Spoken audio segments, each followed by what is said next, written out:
Just after 6:47 this Tuesday morning here at Sunrise, today's top headlines in your Smart Start. A man from Webster has been arrested after police say they connected him to an attempted robbery that nearly killed a store clerk here in the city.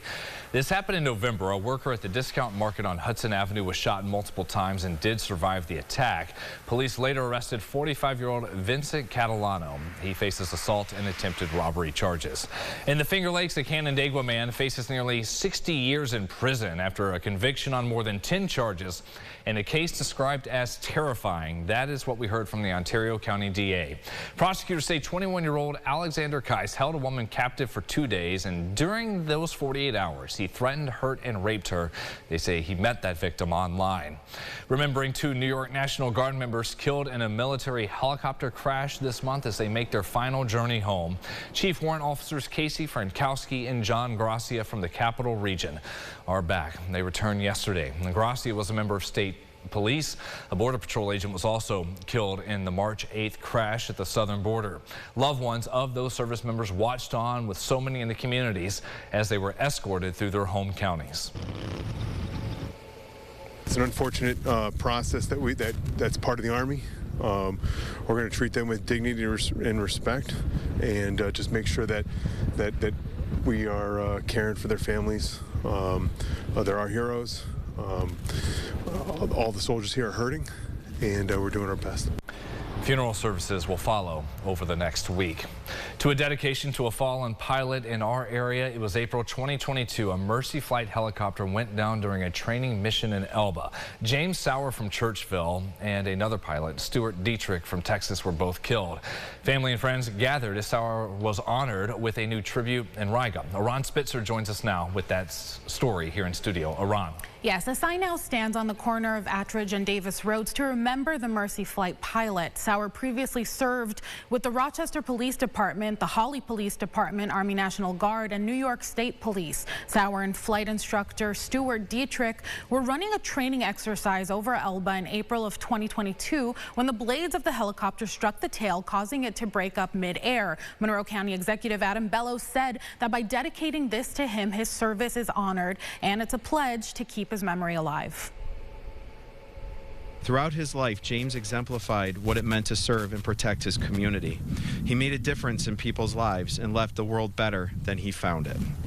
When he saw the opportunity to help people, he always said yes. We remember James with great admiration, and today we ensure his legacy of servitude lives on. And this location is significant as it's posted right on the road where Sauer grew up. Brennan, back to you. Aran, thank you.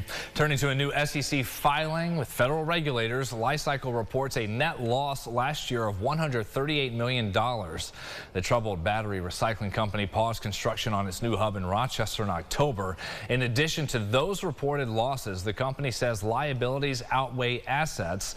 Going beyond the numbers, the company notes many risk factors, highlighting in the filing LiCycle's inability to develop the hub here as anticipated, maybe even at all. So we asked what that means, and here's Ethan Wade, an advisor at Brighton Securities. One lone positive impression I have is that it looked like their sales ticked up in the final quarter of the year. My thoughts after that is that it may be too little, too late. While their sales ticked up, they finished the year north of $18 million for 2023 and posted a loss of almost $140 million. If we're speaking on an individual level, it's the equivalent of having monthly income of $100 and your bills are $750. LiCycle this morning at 8:15 has a conference call to go over those results. New York is reevaluating its recreational marijuana licensing program that has been slow to roll out after several lawsuits severely hampered the market. The governor has ordered a top-down review of the Office of Cannabis Management. On that, she has hired a commissioner for the Office of General Services, Jeanette Moy, to help with the restructuring of the licensing process. Part of that job will be looking into problematic areas with licensing so the state can streamline the system and simplify the application setup and review. This comes just days after the OCM's chief equity officer was put on administrative leave. That followed an investigation into claims of retaliation and selective enforcement. We're going through the results here of new numbers on the increase in DWI patrols for the busy St. Patrick's holiday weekend days ago. With state troopers saying in Rochester they made 10 drunk driving arrests. They say that's pretty on par for the average.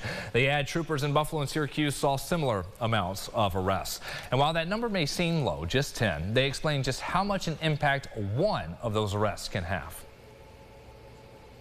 Usually, your first DWI, you're looking at probably the fines are going to be close to probably $1,000. You're looking at a suspension where you can apply to get a conditional license to get you to and from work in the grocery store, but essentially you're going to lose your license for up to a year.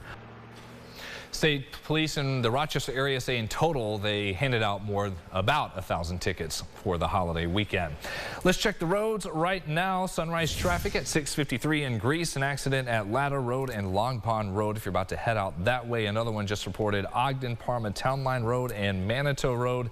And then police on scene of an accident with possible injuries. South Wedge area at Mount Vernon Avenue and Rockingham Street. We'll check sunrise traffic again, see how the expressways are doing with everything picking up at about 7:25.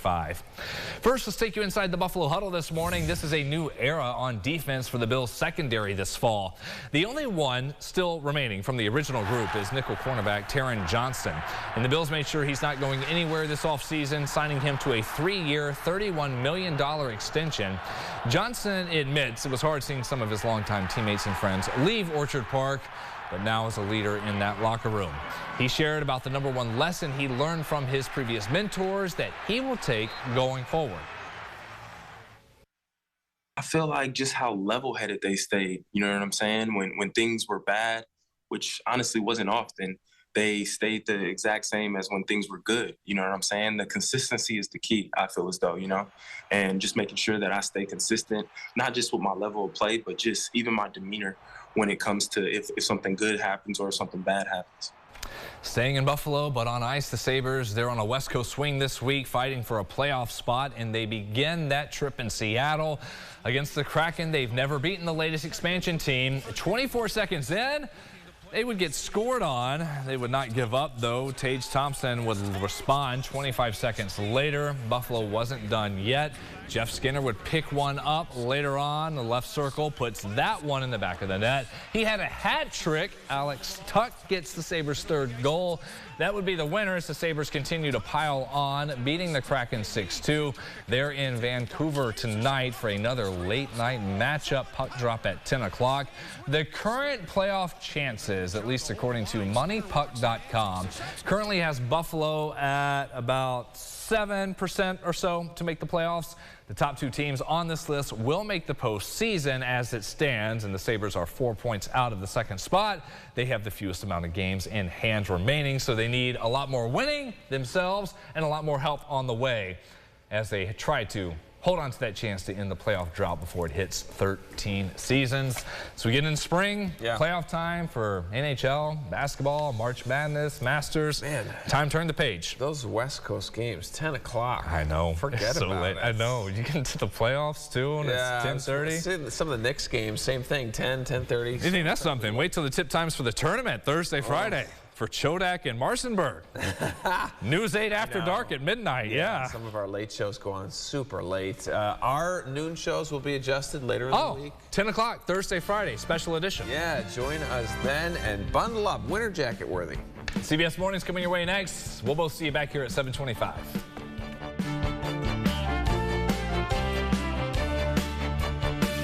Follow News 8 wherever you are. On RochesterFirst.com, Facebook, Twitter, and on our app for news and weather.